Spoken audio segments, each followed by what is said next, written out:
आणि चव्हाण साहेबांनी जो विचार महाराष्ट्राला दिला, शाहू फुले आंबेडकरांच्या महाराष्ट्राला दिला, त्या विचाराची आज देखील प्रकर्षाने आपल्याला सगळ्यांना आठवण येत असते।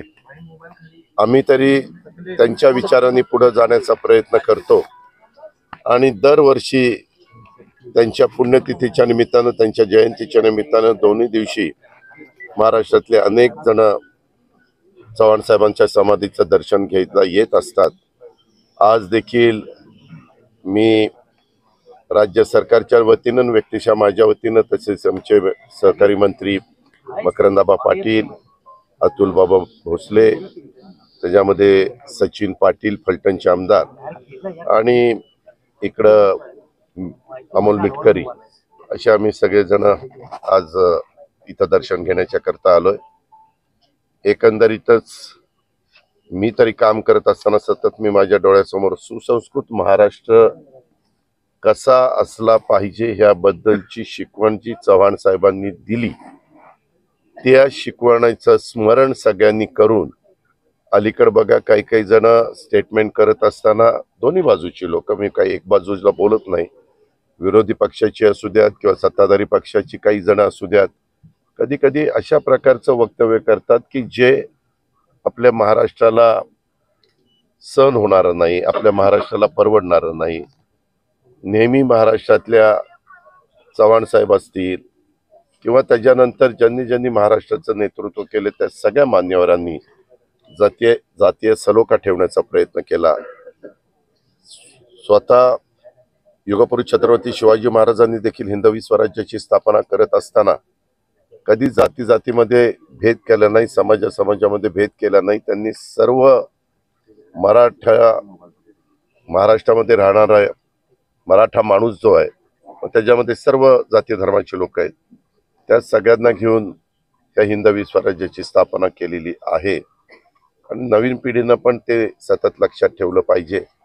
अलीकडच्या काळामध्ये छावा जो चित्रपट आला, त्याच्यामध्ये देखील आपण आपल्या हिंदवी स्वराज्याचे दुसरे त्या ठिकाणी छत्रपती संभाजी महाराज यांच्याही बद्दलचा इतिहास नवीन पिढीच्या समोर आणण्याचं काम चाललेलं आहे।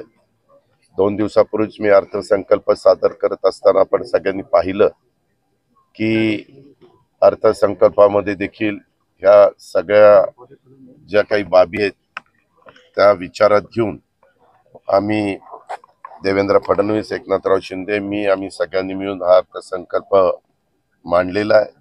आज पण त्याच्याबद्दलची बरीचशी चर्चा दोन्ही बाजूच्या सन्माननीय सदस्यांच्याकडनं होणार आहे।